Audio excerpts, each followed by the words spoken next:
Welcome back to the Hard But Worth It podcast. My name's Kirk. This is Mitch. We're with Icon Coaching. And once again, you found us at the GrowTECH Fest. We've been spending the day down here interviewing all kinds of the speakers, industry speakers, people who are pitching, investors. I hope you've seen a lot of those videos. If you haven't yet, just go back. It's a big playlist and you can check them all out. But right now, we're sitting here with Michael Coogan, who is our industry speaker. Have you been on stage yet? Or are you coming up? Coming up soon.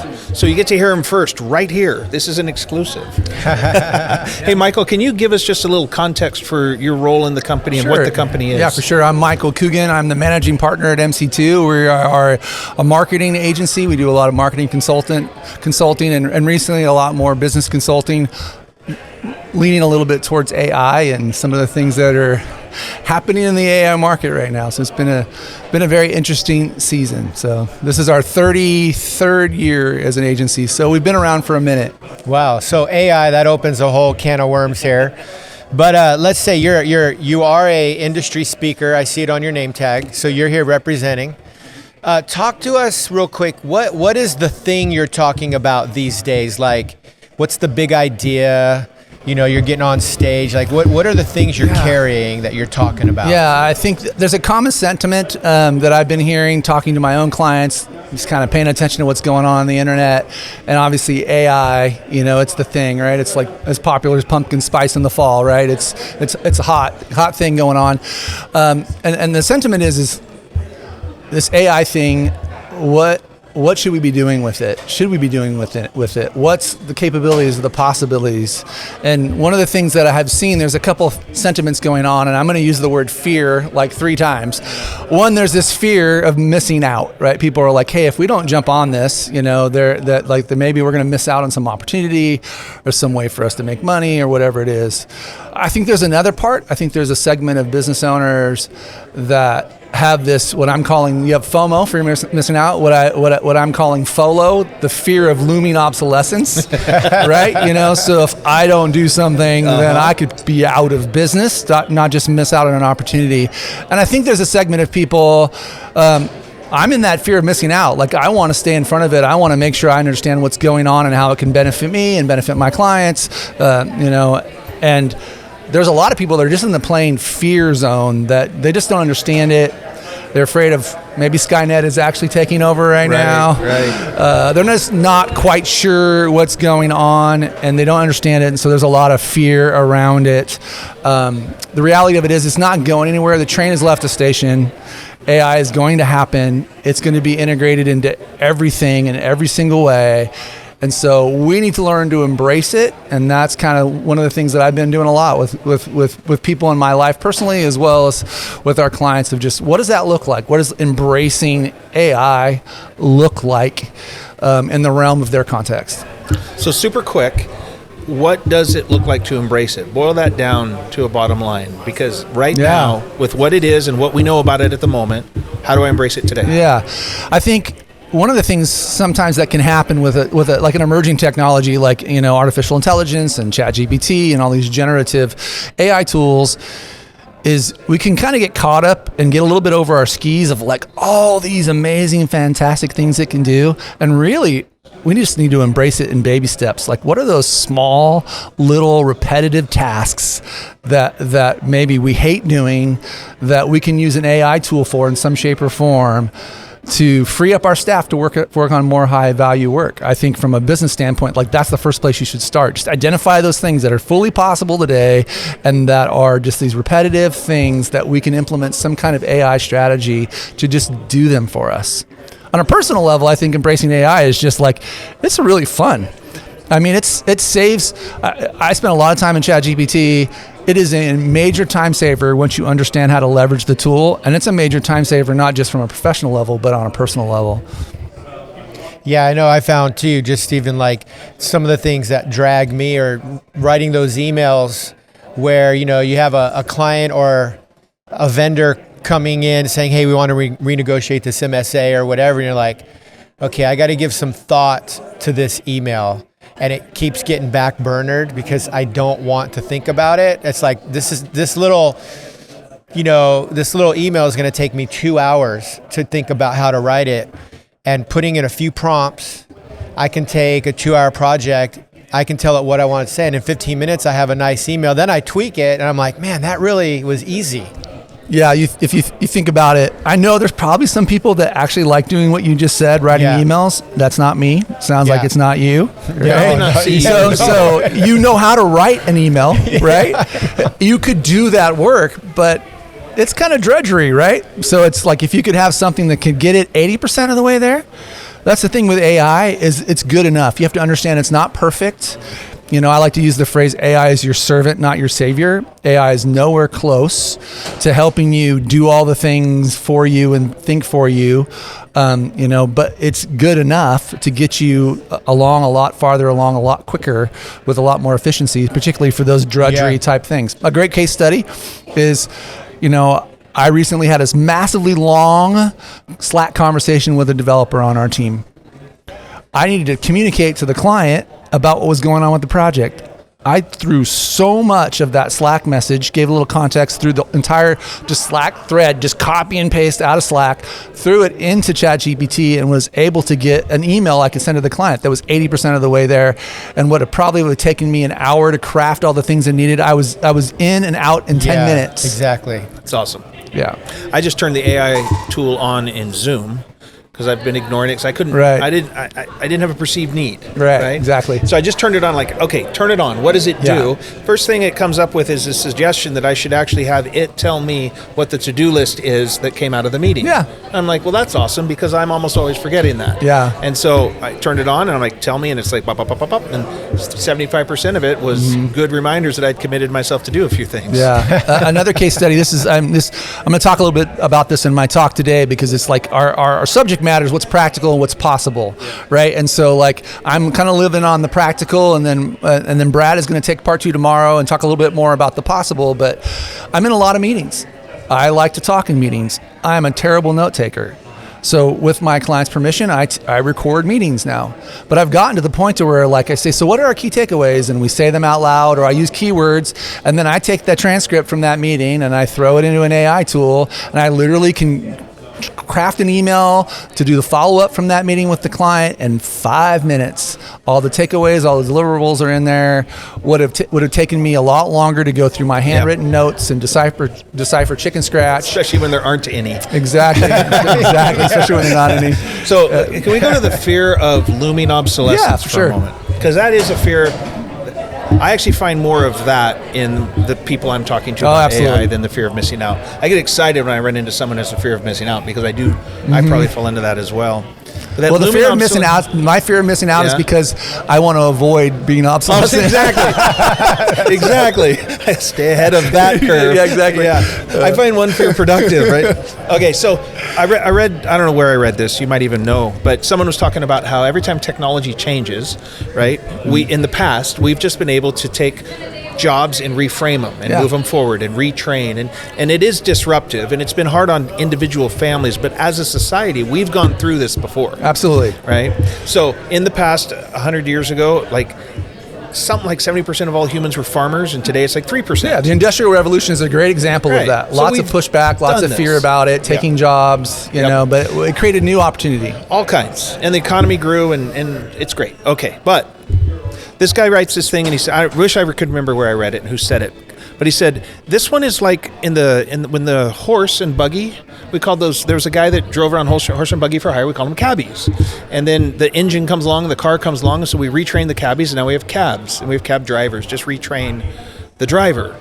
They said, but the horse got put out of work permanently, which they did. Horses lost their jobs across the landscape. We don't need as many horses. There's very few horses. Horses are largely recreational now. I would argue, does the horse actually care? I don't know. Let's stick with the metaphor before we start to pull it apart. The question this person was posing was, what if this shift, we're the horse? What if in this case, we can't just retrain, we're actually giving our job away? And I think that's the fear of looming obsolescence in that example. Yeah. Do you think that's likely? Do you think it's going to happen? Or is the retraining into future jobs, which is the story being told? Right. Like, how does that work? Is that going to happen? What's your thoughts on that? You know, I don't know. We could be the horse. There's a lot of things that could happen that we don't know, right? It's like where AI is going to go and what its capabilities are going to be. But I do believe that humans in general are really resilient and that we will adapt and figure out ways. One, there'll be new opportunities. I mean, if you look now for jobs, AI skill sets, prompt engineering, that's going to be a big part of it. These tools are all going to require some knowledge of how to use the tools. Just like I think at the advent of machines in the Industrial Revolution, it took less people to run those machines, but then there were additional industries and things that were built out of that people got employed. I don't really have any certainty in this, but I have some confidence that's probably the path that we'll go with this in some shape or form. Right? Yeah. So if we are going the horse route, there's still horses that are employed, so be a horse that people want to employ. Be a good horse. Yeah. So give us some cheats. You haven't spoken yet.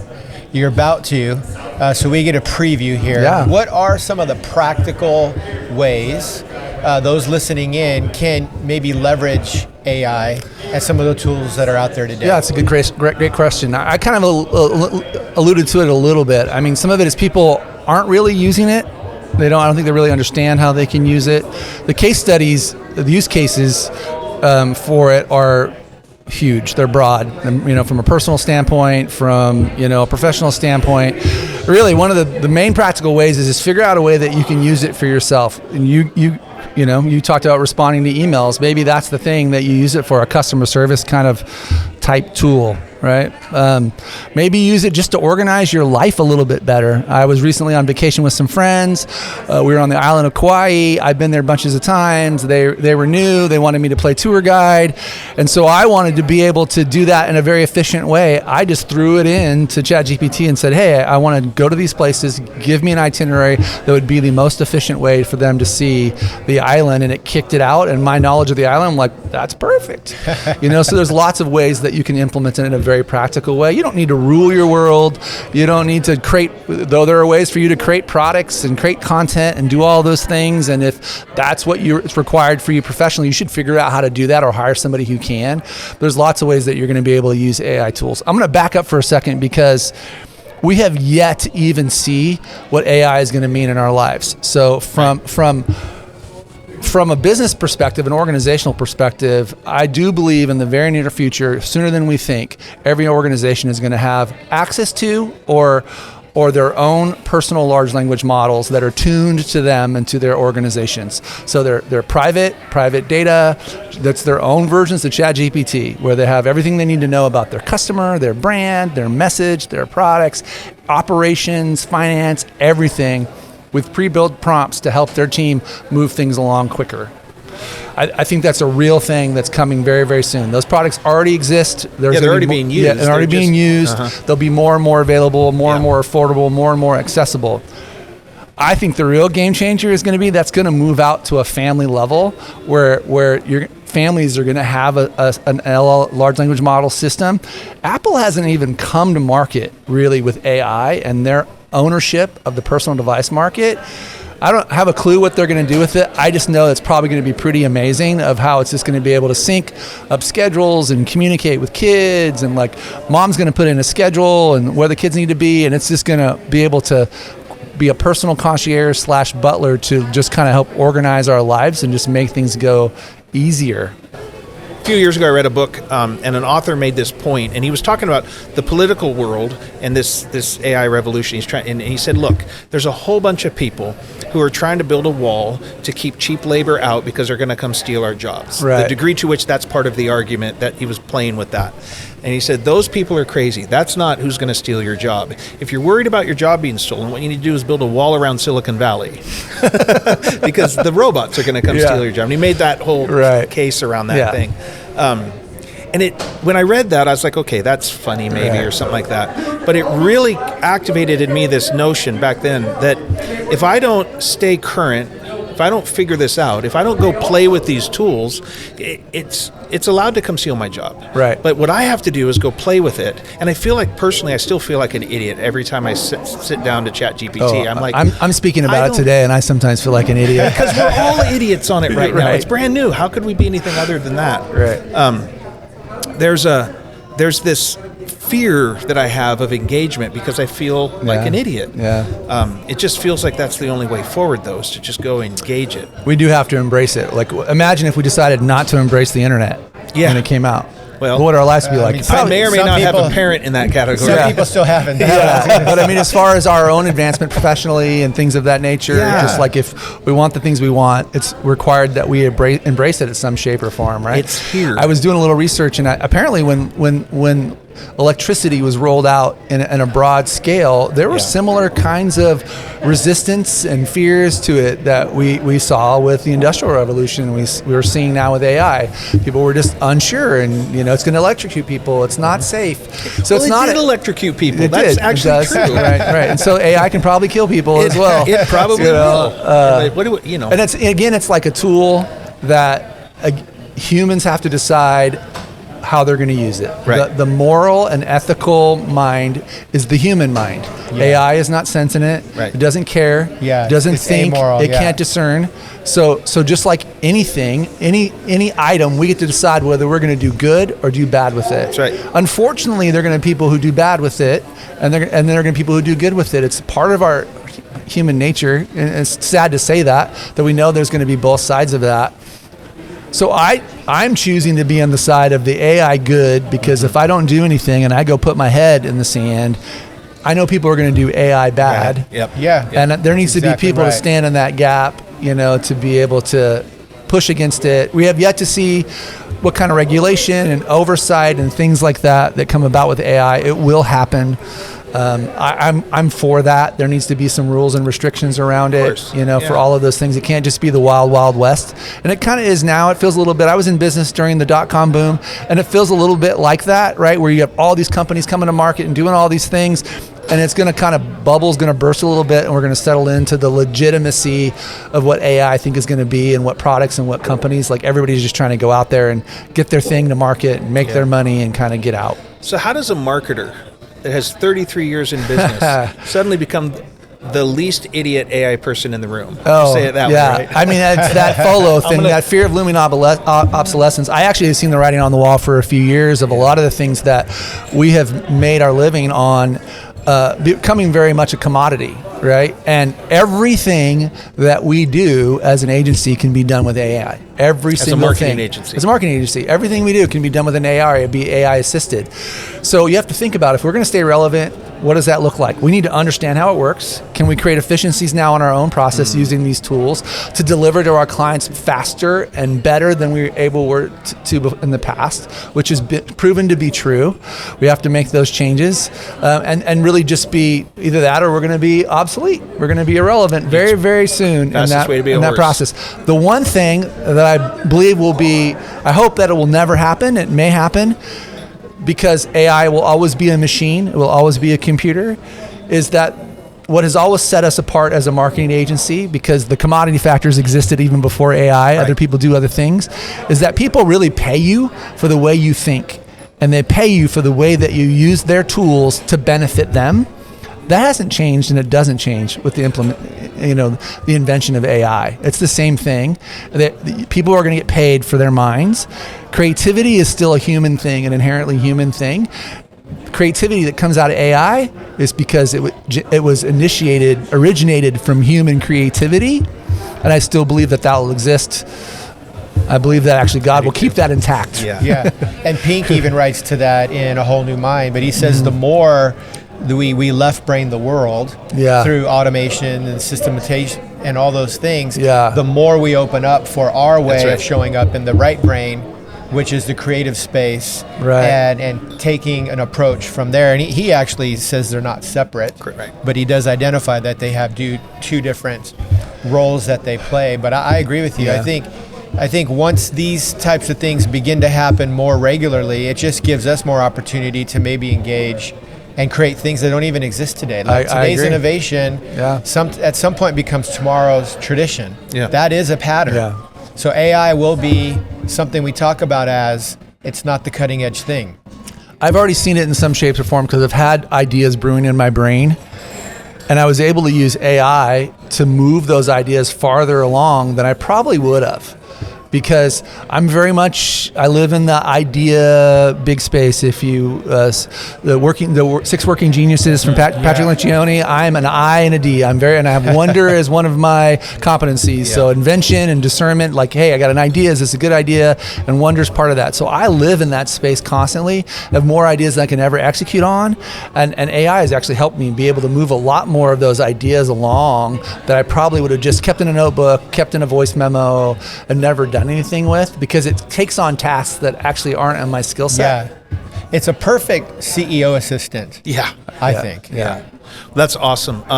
Leave us with your one-liner on AI in terms of this engagement or this fear, all this stuff. What do you want to say to the audience? Like, this is something you can go do today, right now. I mean, the first thing I want to say is it's your servant, not your savior.